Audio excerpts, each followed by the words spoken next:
3 days after we buried my father, I sat in a law office conference room across from my brother Brandon and our mother. Attorney Patterson cleared his throat and read the will. Brandon inherited Cascade Manufacturing, Dad's company worth $12 million. I got the old farmhouse on Miller Road where we grew up. The place was falling apart, hadn't been touched in 15 years. Brandon laughed out loud. Guess you should have taken better care of Dad in his final days, huh? My face burned with shame and rage. Patterson cleared his throat again. Actually, Mr. Brandon, there's more you need to hear about that property. I looked up from the table, confused by the lawyer's tone. Brandon's smirk started to fade. Our mother sat perfectly still between us, her hands folded in her lap like she was at church. Patterson pulled out another document from his folder. Joel, your father's property includes 83 acres of land. More importantly, it includes water rights dating back to 1872. Water rights? I asked. My voice sounded hollow in that cold conference room. Yes. The original land grant gives you complete control over Miller Creek, which runs through the entire valley. Patterson looked directly at Brandon now. Your manufacturing facility sits downstream, Mr. Brandon. According to county records, Cascade Manufacturing requires 300,000 gallons of water daily for its operations. Brandon's face went pale. What are you saying? I'm saying that without Joel's explicit permission, your factory cannot legally access that water. The current agreement your father had in place expires in 90 days. After that, if Joel doesn't grant you access, you'll have to shut down operations. The room went silent except for the hum of the air conditioning. I couldn't process what I was hearing. Brandon stood up so fast his chair scraped against the floor. This is insane. Dad wouldn't do this. Your father knew exactly what he was doing, Patterson said calmly. He slid a thick stack of papers across the table. This is the original 1872 land grant deed. The water rights are irrevocable and legally binding. I watched my brother's face cycle through emotions: shock, rage, fear. Then something calculating crept into his eyes. He sat back down slowly. Our mother finally spoke. I don't understand. Why would he do this? I understood, though.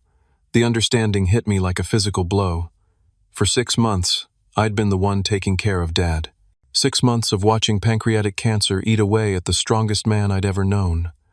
I took leave from my job as an automotive technician, moved back into that farmhouse, changed his bedpans when he was too weak to make it to the bathroom, held the bucket when the chemo made him sick, sat in those sterile hospital rooms under fluorescent lights while poison dripped into his veins. Brandon visited twice in 6 months. Both times he stayed less than an hour, checking his phone the whole time, making excuses about business demands and important meetings. Dad barely spoke those final weeks. His voice was gone, stolen by the tumor pressing against his throat, but he'd grip my hand with surprising strength. Those pale blue eyes would find mine, and I'd see something there. Gratitude, maybe. Or maybe he was trying to tell me something. Now I knew what it was. Brandon suddenly changed completely. He stood up again, came around the table, and put his arm around my shoulders. The gesture felt wrong, like a snake coiling. Joel, brother, we need to talk about this like family. His voice was warm now, friendly. Family is everything, right? We can work this out together. I stiffened under his touch, but didn't pull away. I'll make you an offer right now. $10 million cash for the farmhouse and the water rights. That's double what the business is worth. We split everything down the middle, both walk away rich. What do you say? He actually pulled out his checkbook right there in Patterson's office. The leather binding was expensive, the kind that said money without trying. Our mother nodded eagerly. Joel, honey, that's so generous. You should take it. $10 million. More money than I could spend in 3 lifetimes. I could pay off my truck, buy a real house, never work another day at the shop, breaking my back under cars for $48,000 a year. But something stopped me. Maybe it was the way Brandon's smile didn't reach his eyes. Maybe it was remembering how he'd looked at his phone while Dad struggled to breathe in that hospital bed. I need time to think about it, I heard myself say. Brandon's mask slipped for just a second. I saw the rage underneath, hot and bright. Then he recovered, squeezed my shoulder hard enough to hurt. Of course, of course. Take all the time you need. He stepped back, straightened his $500 tie. But Joel, you should know the factory employs 600 people. 600 families depending on us to work this out. Their kids, their mortgages, their lives. Think about that. He left without another word. Mother followed him, throwing me a disappointed look over her shoulder. I sat alone with Patterson in that quiet office. Mr. Patterson, what would you do? The old lawyer looked at me for a long moment. Your father was my client for 30 years, Joel. I'm not supposed to say this, but he wanted you to have power in this family for once. Don't give it away too quickly. 2 weeks later, I drove out to Miller Road for the first time since inheriting the property. 23 miles from town, through farmland and rolling hills. I hadn't been back since Dad moved to assisted living 2 years ago. Before that, he'd lived alone for 8 years, ever since Mom left him.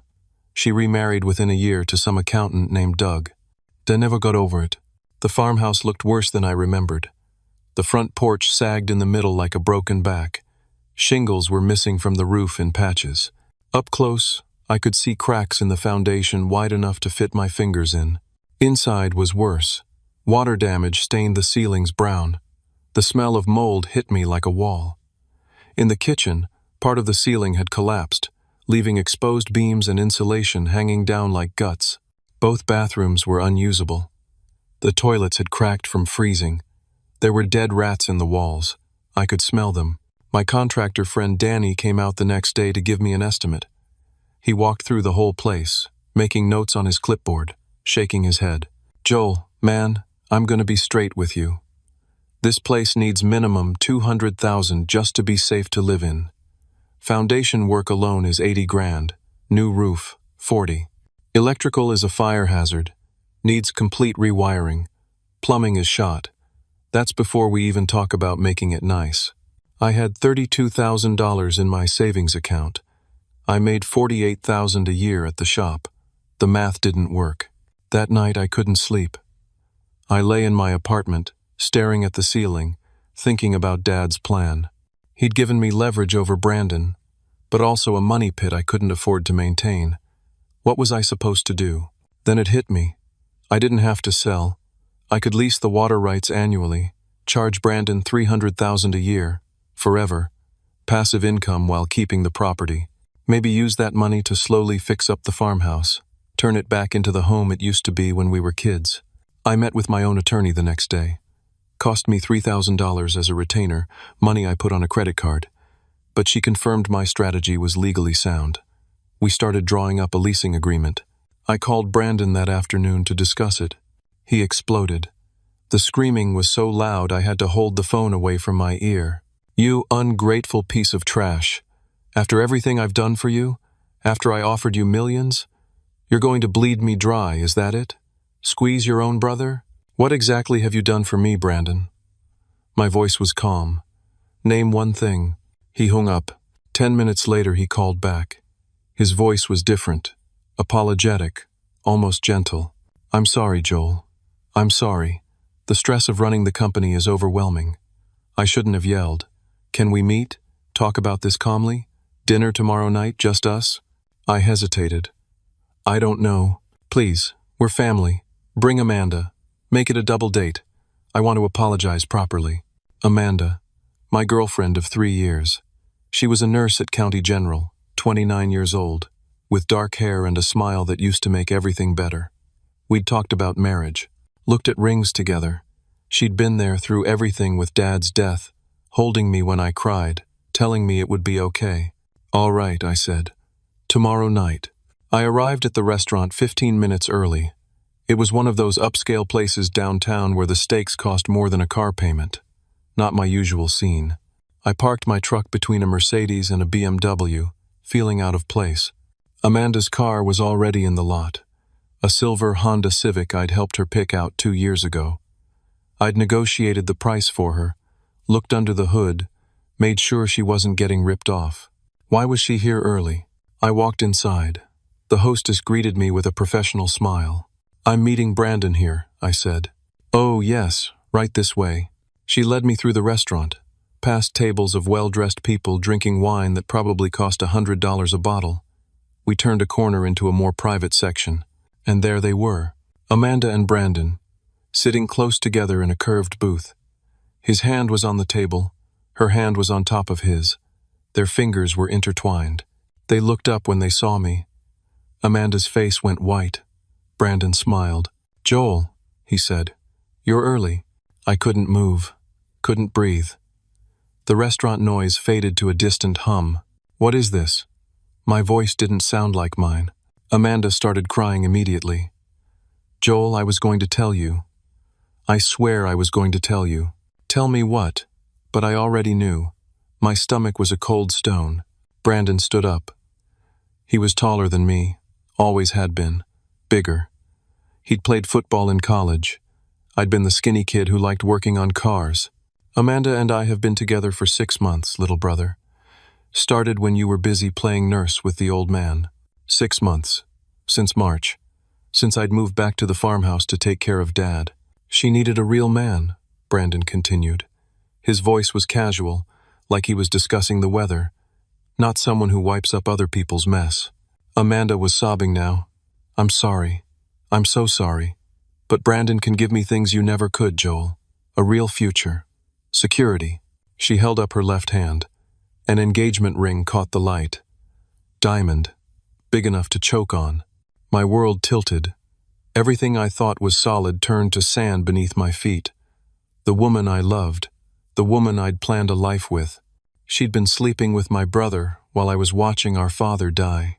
"Still want to negotiate that water deal?" Brandon asked. His smile was razor sharp. I turned and walked out. Didn't run.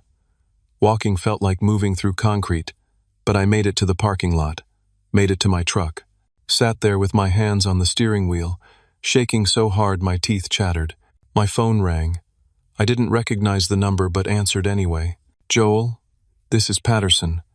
I have new information you need to hear." "Not now." My voice cracked. "Joel, listen to me. I've been reviewing the property records for the farmhouse. There's a geological survey from 1998 I just found. The land sits on top of significant limestone deposits. High grade, valuable for construction aggregate.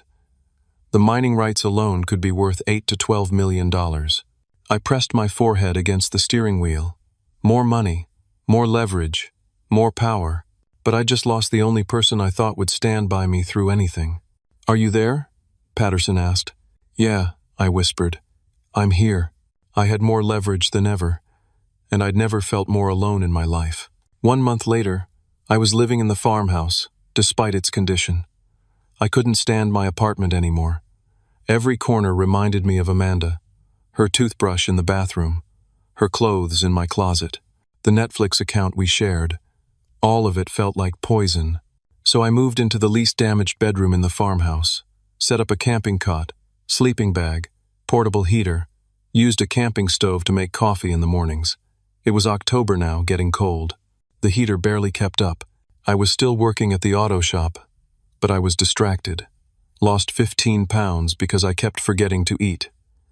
My coworkers noticed. My boss pulled me aside twice, asked if I was okay. I lied and said yes. My mother called every few days, screaming at me. I was destroying the family business. 600 families would starve because of my greed.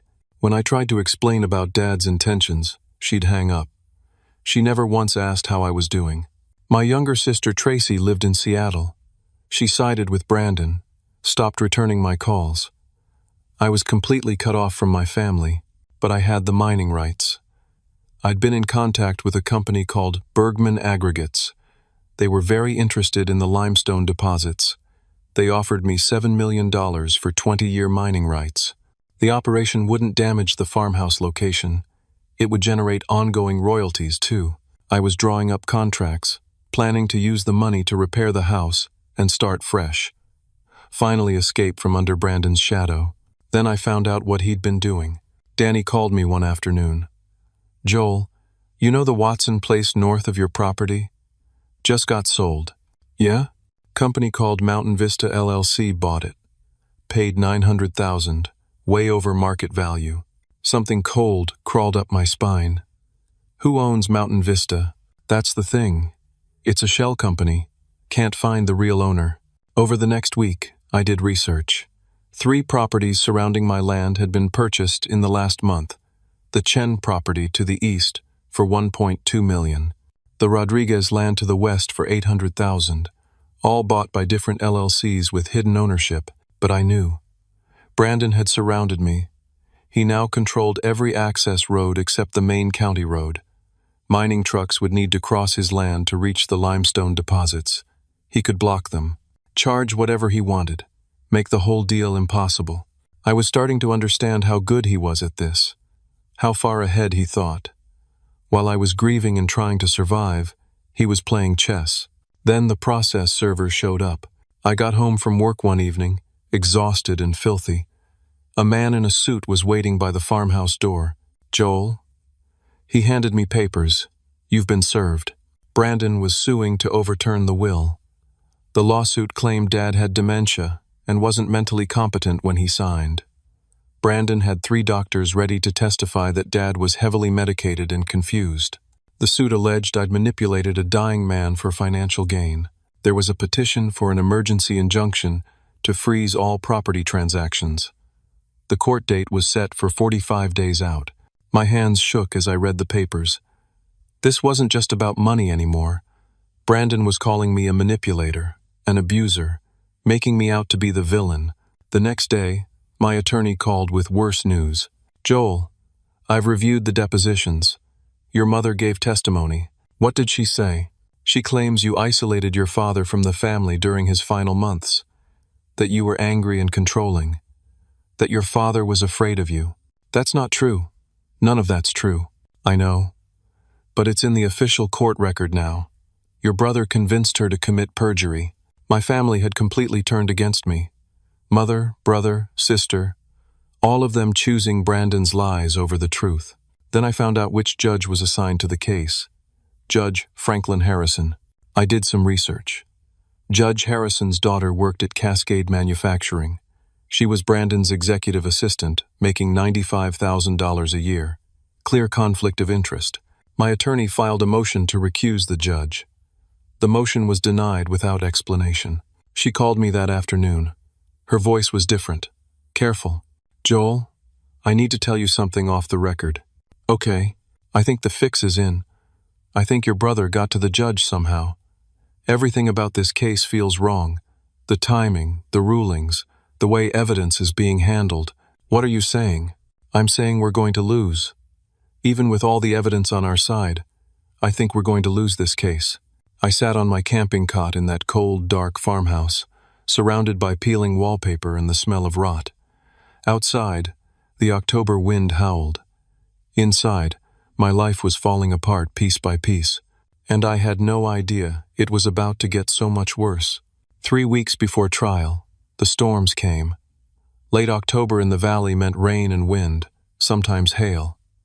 This year was particularly bad. Weather reports warned of severe thunderstorms. By then, my legal fees had consumed everything. The attorney required $15,000 to continue representing me. I'd maxed out 2 credit cards paying for depositions and expert witnesses. My savings account was empty. My wages from the shop barely covered gas and food. The farmhouse was deteriorating around me. Every time it rained, new leaks appeared. I'd placed buckets throughout the house, listened to the ping-ping-ping of water at night. The space heater was a fire hazard, ancient and sparking, but it was the only heat I had. I couldn't afford to fix anything.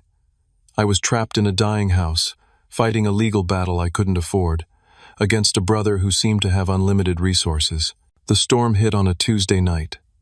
I was lying on my cot, reading case files by flashlight because the electricity had gone out again. The wind picked up around 10. By 11, it sounded like the house was screaming. Lightning lit up the room in stuttering flashes. Thunder shook the walls. I heard creaking sounds I'd never heard before, groaning, like the house was in pain. At midnight, something changed. The creaking got louder, more urgent. I sat up on the cot, listening. The northwest corner of the roof sounded like it was tearing away from the rafters. Then it did. The sound was enormous. Wood splintering, metal shrieking. A section of roof about 15 feet across just ripped away into the storm. Rain poured through the opening like a waterfall. I jumped off the cot, tried to get to the door. A beam fell from the ceiling, hit my shoulder.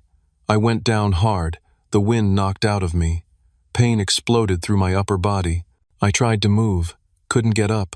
Something was wrong with my ribs. Every breath felt like knives. My shoulder was on fire. The water was rising on the floor, cold and dark. I managed to reach my phone, call 911, gave them the address between gasps of pain. The dispatcher said help was coming. Stay on the line, don't move. The ambulance took 35 minutes to get there. Rural location, one ambulance for the whole county. They were dealing with multiple emergencies. I lay there in the water and debris, listening to the storm tear my father's house apart. By the time the paramedics found me, I was hypothermic and going into shock. Dislocated shoulder, 3 cracked ribs, concussion. They loaded me onto a stretcher, drove me through the storm to County General, the same hospital where Amanda worked. I prayed I wouldn't see her. They admitted me for observation. I had no health insurance. I'd lost it when I took leave to care for Dad. Never got it back. The hospital bill was going to be $48,000. I signed forms I didn't read, too drugged on pain medication to care anymore. I lay in that hospital bed for 3 days. The ceiling tiles had water stains just like the farmhouse. I stared at them, counting the brown spots, feeling nothing.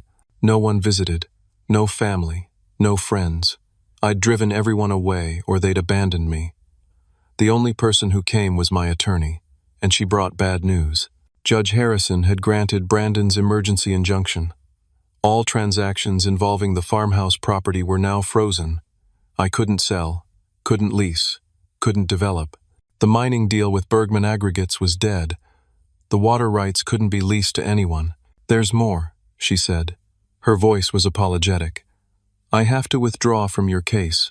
What? Why? You haven't paid the retainer I asked for. I can't continue without payment. I'll get the money. I'll find it somehow. She looked away. Joel, I need to tell you something. Your brother contacted me a month ago, offered me $50,000 under the table to throw your case, to feed him information, make mistakes that would hurt you. My blood went cold. Did you take it? No. I'm returning his check, withdrawing due to ethics concerns. But the damage is done. He's tried to bribe your attorney. That's going to look bad for you if it comes out wrong. And now you have no representation. Trial is in 2 weeks. She left. I was alone again, drugged and broken in a hospital bed, with no money, no attorney, no hope. On the 3rd day, Brandon visited. He walked in carrying an expensive fruit basket wrapped in cellophane. Apples, pears, grapes, chocolate. The kind of gift you give someone when you're pretending to care. He sat in the visitor chair, crossed his legs casually, looked around the room. Looking rough, little brother. I stared at him. Words wouldn't come. You brought this on yourself, you know. All of it. I made you a fair offer. $10 million. You could be living the good life right now. Instead, you're here. He gestured at the hospital room. Broke. Beaten. Alone. Get out. In a minute. I want you to understand something. The trial is a formality. I've already won. Judge Harrison will rule that Dad was incompetent. The business stays with me. You get nothing, but I'm still willing to be generous. He pulled papers from his jacket, set them on the bedside table. $500,000. Sign the property over to me right now, and I'll wire the money today. You can pay off your debts, start over somewhere else. $500,000 is more than you deserve, Joel. It's more than you'll ever see otherwise. I looked at the papers, at my brother's face, at the life he was offering me. Then I remembered something. 1 week before Dad died, when he could barely breathe, when every word was agony, he'd squeezed my hand, pulled me close, whispered something I couldn't quite hear. I'd leaned in. What, Dad? What is it? Brandon. His voice was just air, barely sound. Brandon will try to take everything. Don't let him win. There's a way. I hadn't understood then. I'd been too focused on morphine schedules and oxygen levels and the horrifying sound of fluid in his lungs. But now I understood. Dad had planned for this. For all of it. He knew exactly what Brandon would do because he knew his son. He'd built something into this situation. A trap. A way out. I just had to find it. Get out, I said again. Stronger this time. Brandon's face darkened. The friendly mask dropped. You're going to regret this. I'll make sure you end up with nothing. Not just broke, destroyed. Your name will be dirt in this town. No one will hire you. No one will help you. I'll make sure of it. He stood up, left the fruit basket, walked out without another word. I lay back against the pillows, staring at the ceiling, knowing I was completely trapped. Knowing Brandon was probably right, that I'd end up with nothing. But there had to be a way. Dad had said so. There's a way. I just had to survive long enough to find it. They released me from the hospital after 5 days. I couldn't afford to stay longer. The bills were already catastrophic. I drove back to the farmhouse and found red tags on the door. County building inspector had condemned the property. The storm damage made it structurally unsafe for habitation. I had to vacate within 24 hours or face arrest. I found out later that Brandon's golf buddy was the inspector. Another piece moving on my brother's chessboard. I packed what I could fit in my truck. Sleeping bag, changes of clothes, my toolbox from work, some photos of Dad from when I was a kid, before everything got complicated. I became homeless that day. Started living in my truck, sleeping in Walmart parking lots, 24-hour gym parking lots, anywhere security wouldn't chase me off. I showered at Planet Fitness, $20 monthly membership I could barely afford. $8 menu food when I remembered to eat at all. 2 weeks later, the auto shop let me go. My manager, Steve, called me into his office. He looked uncomfortable, wouldn't meet my eyes. Joel, someone filed a complaint about you. What kind of complaint? They said you were unstable. Mentioned the lawsuit, the hospital stay. A customer complained you, seemed threatening. I've never threatened anyone. I know, but corporate is on me about this. With the complaint on file, I have to let you go. I'm sorry. I knew Brandon had orchestrated it somehow. Maybe paid someone to make the complaint. Maybe just spread rumors until someone believed them. It didn't matter. The result was the same. Unemployed, broke, injured, homeless. And the trial was 1 week away. I spent 3 days sitting in my truck in various parking lots, trying to figure out what to do next. How to represent myself in court when I knew nothing about law. How to fight a system that seemed rigged against me from the start. Then my phone rang. My mother's number. I almost didn't answer. But some desperate part of me hoped maybe she'd come to her senses. Maybe she'd finally see what Brandon was doing. Hello? Joel? Her voice was thin, shaky. She was crying. Joel, I'm in the hospital. My heart dropped. What happened? It's my heart. The doctors think. They think I might not make it this time. I need to see you, before I go. Where are you? I'm at home right now, resting. But I need you to come here. We need to talk, reconcile before it's too late. She was crying harder now. I'm so sorry, Joel. I'm so sorry for everything. Please come. I need my son. I should have known better. After everything that had happened, I should have seen it coming. But she was my mother, and I was desperate for any family connection, any sign that someone still cared. I drove to her house. She lived in a nice subdivision on the east side of town with her husband Doug. Big houses, manicured lawns. I parked on the street, walked up the driveway. The door opened before I could knock. My mother stood there, looking perfectly healthy. Behind her stood Brandon, Doug, and 2 police officers. I realized too late it was a trap. That's him, Brandon said, pointing at me. That's my brother. He's been threatening me for weeks. That's not true. One of the officers stepped forward. Sir, we need you to turn around and put your hands behind your back. I haven't done anything. Brandon pulled out his phone, showed it to the officers. Text messages on his screen. Horrible, threatening messages. Talking about violence, about making him pay. Messages I'd never sent. I didn't send those. He faked them. My mother was crying. Real tears. She'd bought into Brandon's performance completely. He's been stalking me too, officers, showing up unannounced, making threats against my husband. I got a phone call from her an hour ago. She asked me to come here. I never called you, she said. I would never call you. You scare me, Joel. Doug stepped up, nodded solemnly. He's been trying to extort money from us, threatening to hurt my wife if we don't pay. It was all lies. All of it. But they'd coordinated their stories perfectly, 3 against 1. And I was the homeless, unemployed, desperate one with everything to gain. The handcuffs clicked around my wrists. You're under arrest for harassment, stalking, and attempted extortion. They put me in the back of the police cruiser. Through the window, I watched Brandon put his arm around our mother, watched her lean into him, sobbing. Watched Doug pat them both on the shoulders like a supportive father figure. They'd turned my own mother against me, made her an accomplice in my destruction. Bail was set at $25,000.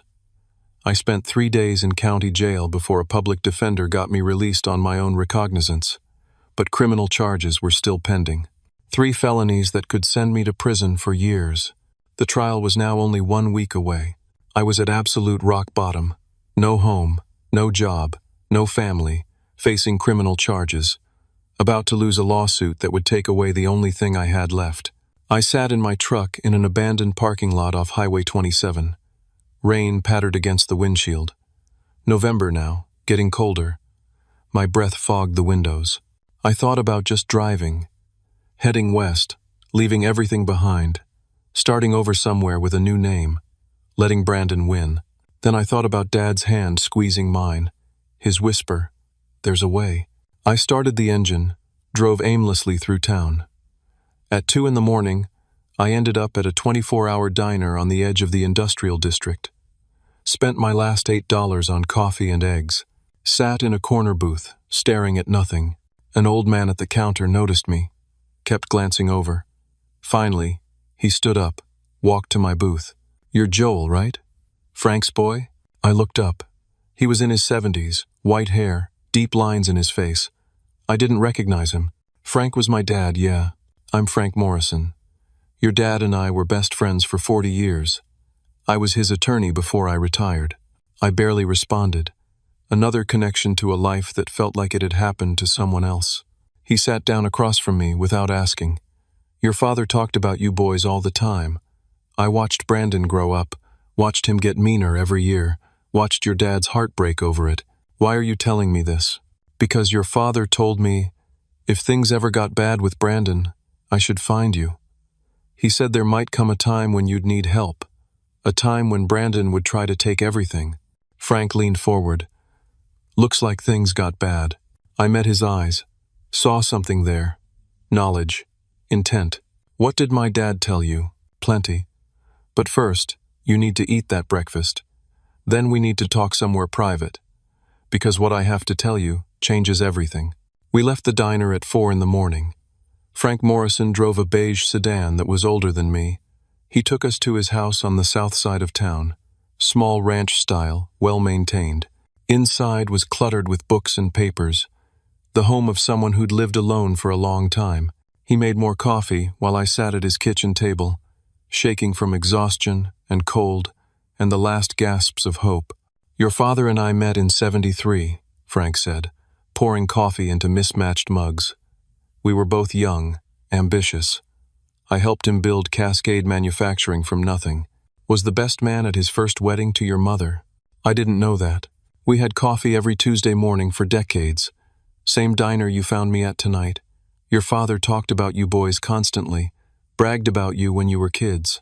Then watched Brandon change, get harder, get greedy. It broke his heart." Frank sat down across from me. "When your father got sick 3 years ago, he asked me to draft his will. I wrote the original version that gave everything to Brandon. That's what Frank wanted at first. Keep the business in the family, traditional succession. What changed? You did. Or rather, Brandon did. 2 years ago, when Frank moved to assisted living, Brandon didn't visit once, not once in 6 months. But you were there every week. Then the cancer came back, and you quit your job, moved home. Your father saw who his sons really were, Frank pulled folded papers from his jacket, set them on the table between us. 6 months before your father died, he called me, asked me to add something to the will, something secret, a codicil. What's a codicil? An amendment, an addition to the original will. Page 7, paragraph 12, subsection C. You never saw this at the reading because Patterson skipped over it. Why would he skip it? I have my suspicions. But read this first. I unfolded the papers. Legal language, dense and confusing. But then I found the section Frank was pointing to. In the event Brandon Daniel inherits Cascade Manufacturing and Joel Michael inherits the property on Miller Road, the following conditions shall apply. If Brandon contests this will, or takes any action legal or otherwise to deprive Joel of his inheritance, or causes intentional harm to Joel's interests, the distribution of assets shall immediately reverse in full. Joel shall receive Cascade Manufacturing and all associated assets. Brandon shall receive the property on Miller Road and no other inheritance. I read it 3 times. Couldn't believe what I was seeing. Is this real? Completely legal and binding. Your father added it 4 days before he died. Had me bring the papers to his bedside, signed them with witnesses present, everything proper. So if Brandon fights me for the property, he loses everything. Complete reversal. You get the company. He gets the farmhouse. My mind was reeling. He's been suing me. He bought properties around mine to trap me. He got me arrested. Doesn't that count as intentional harm? Every bit of it. But there's a catch. Of course there was. You must file a countersuit within 90 days of the will reading. Today is day 88. The trial is in 5 days, which is day 93. But the filing deadline is day 90. That's Wednesday at 5 in the afternoon, when the courthouse closes. That's tomorrow. Yes, tomorrow. I had to file legal papers tomorrow. Papers I didn't know how to prepare. At a courthouse where I had an outstanding warrant for missing a court date on the harassment charges. If I showed up, they might arrest me on the spot. Frank, I don't know how to do any of this. I'm broke. I don't have an attorney. I have a warrant out for my arrest. I know. I've been following your situation. Your brother is thorough. I'll give him that. Then how am I supposed to file anything? Frank slid more papers across the table. I've already prepared everything. The countersuit. All the evidence documented. Affidavits from your former attorney about the bribery attempt. Proof of Judge Harrison's conflict of interest. Evidence that the text messages in your arrest were fabricated. Testimony from your father's actual doctor that he was mentally sharp until the very end. I stared at the stack of documents. You did all this? Your father was my best friend for 40 years. I'm not going to let his son be destroyed by a liar. But you're retired. You can't represent me. No, I can't. You'll have to file this yourself. Tomorrow by 5 p.m. The courthouse closes exactly at 5. Not 5:01. 5. Today was Monday morning. Filing deadline was Wednesday afternoon. I had about 36 hours. My truck broke down yesterday. Needs $400 in repairs. I don't have $400. I don't have 4 cents. Frank stood up, walked to a drawer, pulled out his checkbook. Wrote a check for $600.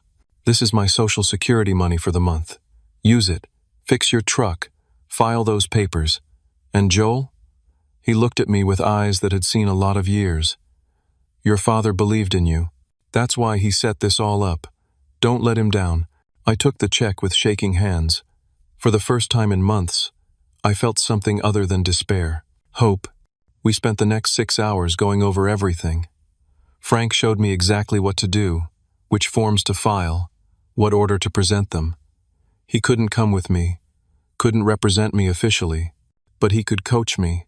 By noon, I had the truck repaired and everything prepared. The filing was ready. I just had to survive until Wednesday afternoon, walk into that courthouse, and submit the papers. At 6 p.m. Monday evening, I was leaving Frank's house with all the documents. Walking to my truck in the driveway, a black Range Rover pulled up, blocking me in. Brandon got out.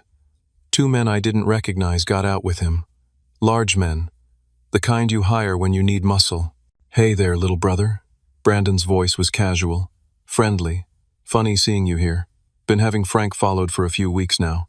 Interesting that you two finally connected. My stomach dropped.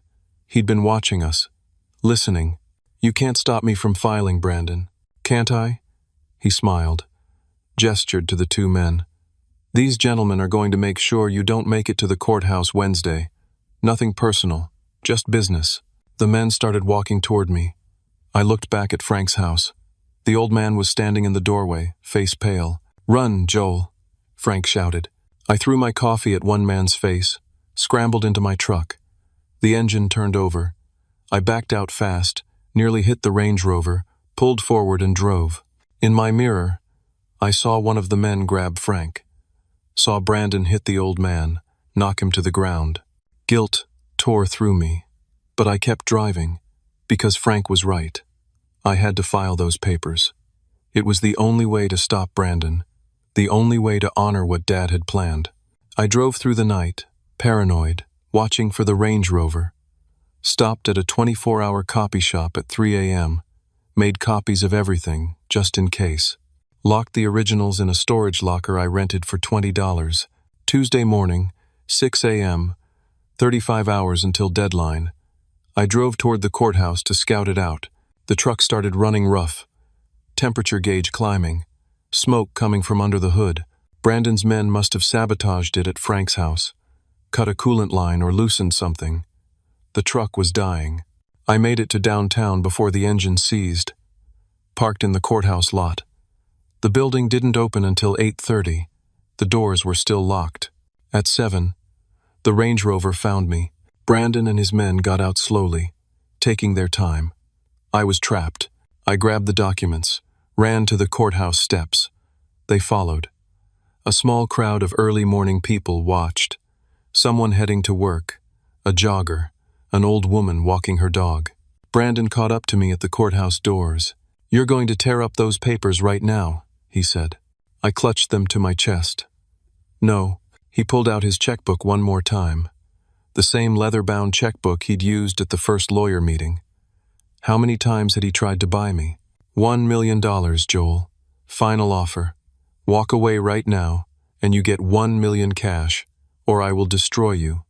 More than I already have. You'll end up in prison. You'll have nothing. No one. You'll die alone and forgotten. I said no. One of his men grabbed my injured shoulder. Pain exploded through my body. I cried out, nearly dropped the papers. A courthouse security guard came outside. Middle-aged, bored-looking. "What's going on here?" Brandon's men backed off immediately. Put their hands up, innocent expressions. "Nothing, officer. Just a family discussion." The guard looked at me, saw my face, the pain, the desperation. "You okay?" "I need to file these papers when the courthouse opens. Lobby opens in 90 minutes. You can wait inside when we unlock the doors." Brandon and his men backed away, but they didn't leave. They positioned themselves at different exits, waiting, watching. At 8:30, the doors unlocked. I rushed inside, up to the 3rd floor, to the county clerk's office. Filed everything, all the documents, all the evidence. The clerk reviewed them, stamped them, said they needed a judge's signature to be official. "Judge won't be available until 10 a.m. 2 hours. I had to wait 2 more hours. And Brandon knew I was here. At 9:45, Brandon walked into the clerk's office with his men. Saw me sitting there, came straight toward me. I stood up. "Stay away from me. Give me those papers. They're already filed." He lunged for the clerk's desk, tried to grab the stamped documents. Security guards appeared, grabbed him, pulled him back. "Sir, you need to leave. That's my brother. He's trying to steal from me." They escorted Brandon out. But his men stayed at the exits, watching, waiting. At 10 a.m., Judge Sandra Martinez came to chambers. The clerk brought her the filing. She reviewed it in her office for 20 minutes that felt like hours. Then she called an emergency hearing. Right there, 2 p.m. that same day. Both sides present arguments. Judge Harrison had recused himself after my filing showed his conflict of interest. Judge Martinez was known for being strictly by the book, uncompromising, fair. At 2 p.m., we all gathered in a courtroom. Me representing myself, Brandon with his expensive attorney in a $3,000 suit. They argued the reversal clause was unclear, that it didn't apply, that I was misinterpreting Dad's intentions. I presented Frank's evidence, the bribery attempt, the fabricated arrest, the property manipulation, Judge Harrison's daughter working for Brandon, my mother's perjured testimony. Then, Frank Morrison walked in. His face was bruised, left eye swollen shut. But he walked to the witness stand and testified. About Dad's final wishes, about 40 years of friendship, about watching Brandon become exactly what Dad feared. He produced Dad's original handwritten notes. I'd never seen them. Frank had kept them safe all this time. Dad's handwriting, shaky from the cancer but readable. Brandon has become what I feared, greedy and cruel. Joel is the son I hoped both would be. He deserves everything. Make sure Brandon can't steal it. A representative from Bergman Aggregates testified about the mining deal Brandon sabotaged. A factory floor manager testified about Brandon embezzling from Cascade, manufacturing, creative, accounting, vendor kickbacks. The company was being run into the ground. Judge Martinez took 30 minutes to review everything in her chambers. When she came back, her face was stern. I've reviewed all evidence and testimony. This is one of the most clear-cut cases of malicious intent I've seen in 20 years on the bench. She looked at Brandon. Mr. Brandon, you have repeatedly and systematically tried to deprive your brother of his rightful inheritance. You've used bribery, fraud, physical intimidation, and manipulation of the legal system. The reversal clause in your father's will is clear and enforceable. She looked at me. Mr. Joel, I'm ruling in your favor on every count. The will's reversal clause is now in effect. You are awarded Cascade Manufacturing and all associated assets. Your brother receives the property on Miller Road as specified in the original distribution. Additionally, Mr. Brandon will pay all your legal fees, hospital bills, and damages. I'm also ordering a full investigation into Judge Harrison and Attorney Patterson for potential corruption. The gavel came down. I couldn't move, couldn't process it. Brandon was screaming, his attorney trying to calm him down. Security had to escort him out. I'd won. Against everything. Against all odds. Frank put his hand on my shoulder. His good eye was wet. Your father would be proud.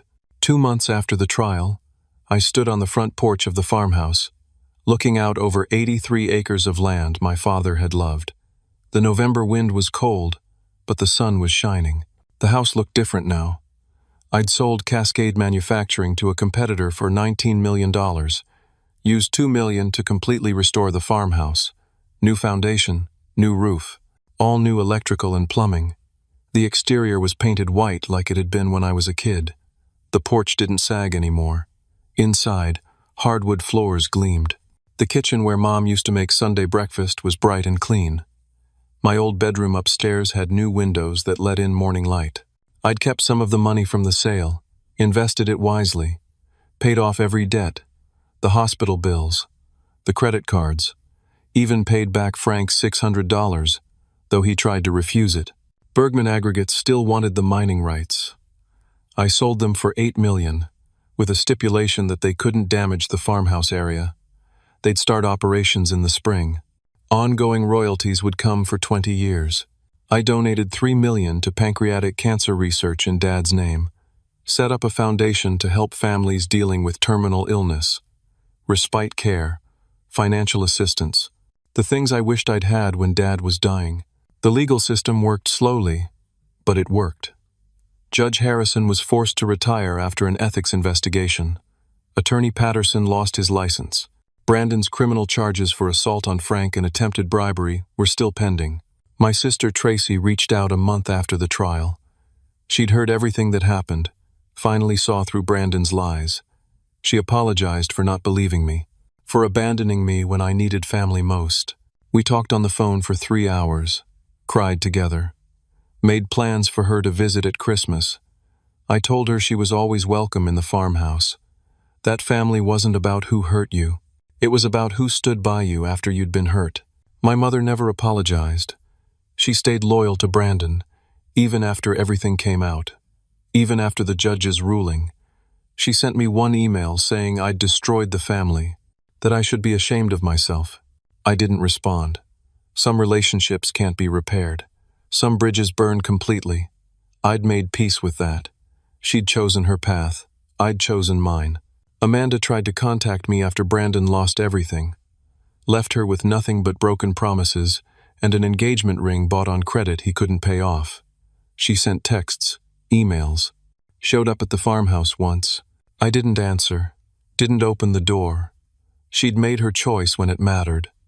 I'd learned what I needed to know about her character. 3 weeks after the trial, I met someone new. Her name was Claire. She worked at the diner where Frank found me that night. She'd seen me at my absolute lowest point, broke and desperate and broken. She'd been the one who served me those $8 eggs. She told me later she'd noticed me, the sadness in my eyes, how I'd looked like someone who'd lost everything but was still trying to fight. We started talking, just coffee at first, then dinner. She was kind, real, didn't care about the money or the property. She'd liked me when I had nothing. That meant everything. We took it slow. Both of us had been hurt before, but there was something there, something that felt right. Frank Morrison moved into the restored guest house behind the main farmhouse. He didn't have much family left. His wife had passed years ago. His kids lived out of state. I told him he was welcome to stay as long as he wanted. He'd saved my life, given me back my father's legacy. The least I could do was give him a home. He sat in a rocking chair on the back porch most evenings, watching the sunset over the valley. Sometimes I'd join him. We'd talk about Dad, about the old days, about the future. "Your father would sit right here," Frank said one evening. "Same view. He'd talk about you boys. Hope you'd both turn out all right." "1 out of 2, I said. "The right one." I thought about Brandon sometimes, wondered where he was, what he was doing. The last I'd heard, he'd moved out of state. Couldn't stand the shame of everyone in town knowing what he'd done. Couldn't face the criminal charges. The farmhouse he'd inherited was still condemned, still falling apart. He never fixed it. Eventually, he sold it to a developer for $30,000.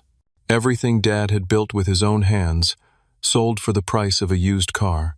I could have been angry. Part of me was. But mostly, I just felt sad. Sad that greed had destroyed my brother, turned him into something unrecognizable. Dad had seen it happening, had tried to prevent it, had built this elaborate plan to protect me and punish Brandon. And it had worked. On a cold December evening, I stood at Dad's grave. It was in the cemetery on the hill, overlooking the valley. Simple granite headstone with his name and dates. I'd added an inscription below. He taught his son what really matters. "I did it, Dad," I said to the stone. "I found the way. Just like you said." The wind blew through the bare trees. Somewhere, a bird called. The sun was setting, painting the sky orange and red. I thought about everything I'd learned, about greed and what it does to people, about loyalty and sacrifice, about the difference between what's valuable and what matters. Dad hadn't left me a business. He'd left me a test, a trial by fire, a chance to prove who I really was when everything was taken away. And I'd passed. Not because I was smarter than Brandon, not because I was stronger, but because I'd learned something he never could. That real wealth isn't measured in dollars or property or power over others. It's measured in integrity, in doing right even when it costs you everything, in staying loyal to the people who need you, in fighting for what's just, even when the fight seems impossible. Dad gave me the old farmhouse because he knew I'd see it for what it really was. Not a burden, not a punishment, but a foundation, a place to build something real, something that would last. Brandon saw the business as power, as a way to control people and accumulate more. That's why he lost it. I saw the farmhouse as home, as a connection to everything that mattered. That's why I kept it. 6 months of caring for a dying man had seemed like a sacrifice, like I was giving up my life, my career, my future, but it was the opposite. I was building something, a relationship with my father in his final days, an understanding of what really mattered. A foundation strong enough to survive my brother's attacks. Everything Brandon did to destroy me just made me stronger. The lawsuit taught me to fight. The betrayal taught me who to trust. The homelessness taught me what I could survive. Rock bottom taught me there was nowhere to go but up. And Dad's plan gave me the tools I needed when the time came. I walked back to my truck. Claire was waiting for me in the parking lot, sitting in her car. She'd offered to come with me to the cemetery, but I'd needed to do this alone. When she saw me, she got out, came over, hugged me without saying anything. Some people just know when you need that. We drove back to the farmhouse together. Frank was making dinner in the kitchen, something simple, pasta and salad. He'd insisted on cooking, said he needed to feel useful. We ate together at the big kitchen table Dad had built with his own hands 40 years ago, talked about ordinary things, laughed at stupid jokes, made plans for Christmas. It was everything I'd ever wanted. Not the money, not the victory over Brandon, just this: family, home, peace. Later that night, I sat on the porch alone. The stars were bright.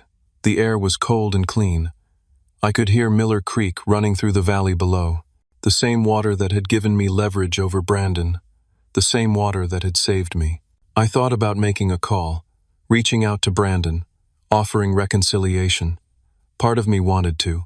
Part of me missed my brother, or maybe I missed who he used to be before greed changed him. But I didn't call. Some bridges stay burned. Some people don't want to be saved. Brandon had made his choices. He'd have to live with them. I'd made mine too, and I was at peace. The farmhouse lights were warm behind me. Inside, people who cared about me, people I cared about. A life built on something real. Dad had left me more than property. He'd left me wisdom, a lesson about what matters, about who to be when no one's watching, about fighting for what's right even when it costs everything. I'd learned that lesson, lived it, survived it, and now I got to pass it on. The foundation I'd started was helping 3 families right now. People dealing with terminal illness, people who felt alone and overwhelmed like I had. I couldn't fix everything, couldn't save everyone, but I could help, could make a difference. That was Dad's real legacy. Not the business, not the property, but the understanding that we're measured by how we treat people when they're at their weakest, by whether we show up, whether we care, whether we do right even when no one's forcing us to. Brandon never learned that lesson. Maybe he never could. His whole life was about accumulation, about winning, about having more than everyone else. My life was about something different now, about connection, about meaning, about building something that would last longer than any bank account. I looked up at the stars, thought about Dad, hoped he could see this somehow, the farmhouse restored, his son living the kind of life he'd hoped for, the lessons passed on. Thank you, I whispered to the night. For everything. The wind answered. The creek sang. The farmhouse stood solid behind me. I was home, and that was worth more than $12 million. More than any inheritance. More than winning. It was worth everything. So let me ask you something. Have you ever had to choose between what's profitable and what's right? Between family loyalty and standing up for yourself? How did you handle it? I'd love to hear your stories in the comments below. If this story meant something to you, if it reminded you that integrity matters more than money, please hit that like button. Subscribe to hear more stories about real people facing real challenges. And share this with someone who might need to hear it. Someone who's fighting their own battle. Someone who needs to know they're not alone. Thank you for listening to my story. Thank you for being here. I hope whatever you're facing right now, you find the strength to do what's right, to fight for what matters, to never give up, even when it seems impossible. Take care of yourselves, take care of each other, and remember what really matters at the end of the day. It's not what you have, it's who you are.